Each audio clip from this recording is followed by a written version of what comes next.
Você sabia que não existe risco cirúrgico para a cirurgia cardíaca?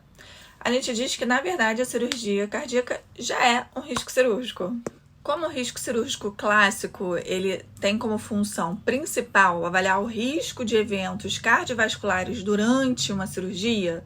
no caso de uma cirurgia cardíaca, a gente já sabe que esse paciente tem algum risco de algum evento, porque afinal de contas a gente está fazendo essa cirurgia. Então a gente não tem um risco cirúrgico clássico, digamos assim.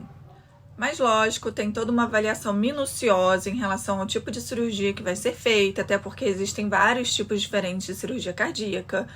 Tem a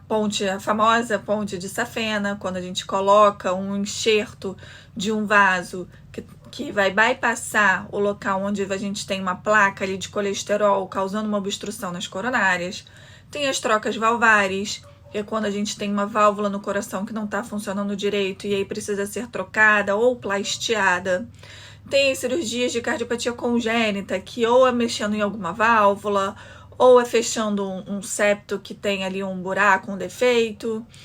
As cirurgias da aorta, que além de às vezes precisar mexer numa válvula, vai ter que também trocar parte da aorta ascendente.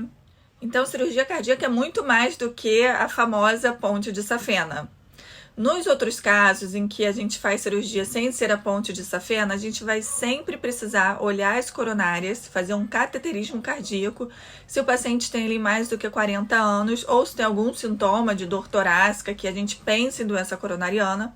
porque ao fazer a cirurgia cardíaca é sempre uma oportunidade para caso o paciente tenha uma obstrução em alguma coronária, mesmo que esteja fazendo a cirurgia por outro motivo, da gente colocar uma ponte, por exemplo. É importante no pré-operatório da cirurgia cardíaca a gente também ver se o paciente tem anemia, porque com essa cirurgia, obviamente, tem uma perda sanguínea significativa e muitas vezes o paciente precisa, então, fazer hemotransfusão. Então, ter um preparo, se possível, pré-operatório, melhorando, né, a quantidade de hemácias que esse paciente tem, fazendo uma suplementação de ferro, ou fazendo, às vezes,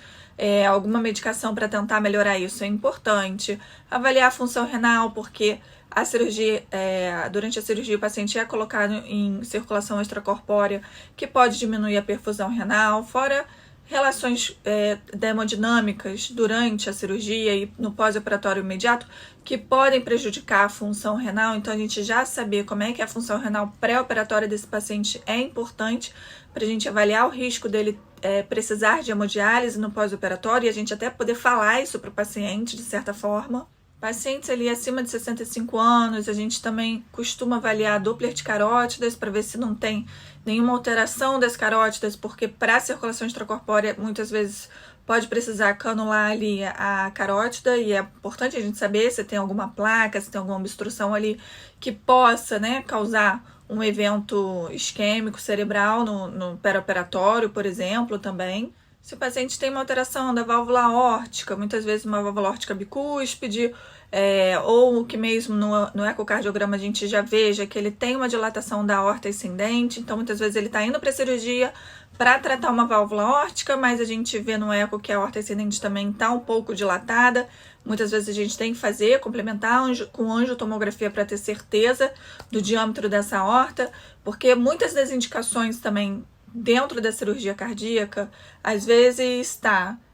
o paciente talvez não fosse fazer a cirurgia por conta daquela outra segunda situação, mas já que você vai fazer uma cirurgia para, por exemplo, trocar a válvula aórtica, se você já tem um diâmetro ali da aorta ascendente já dilatado, acima de 45 milímetros, você não indicaria pela aorta em si, mas já que você vai trocar a válvula aórtica, você acaba tendo a indicação também de trocar a aorta ascendente, por exemplo. Em relação também àquela avaliação das medicações,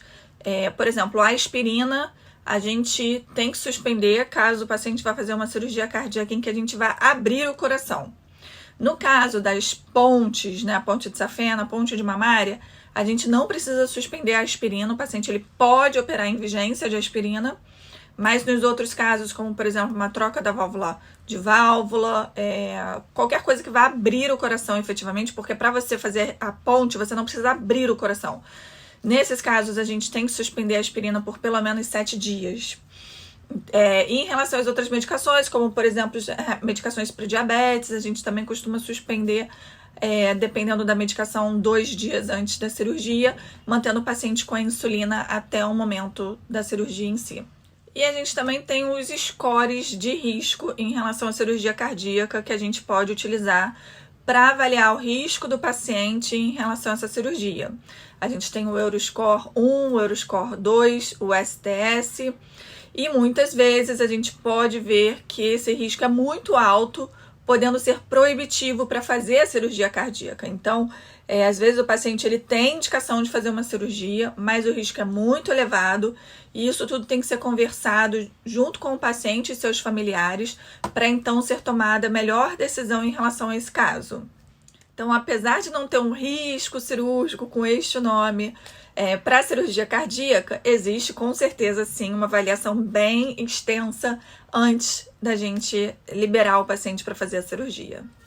Lembrando que cada caso é um caso, depende da idade do paciente, depende do tipo de cirurgia, nem todos vão precisar fazer todos esses exames que eu falei para vocês, mas o caso tem que ser visto sim com muito cuidado, com uma equipe multidisciplinar, uma discussão entre o clínico e o cirurgião para determinar o melhor tipo de cirurgia para aquele paciente e se precisa de alguma complementação ali de exames para melhor avaliação desse coração.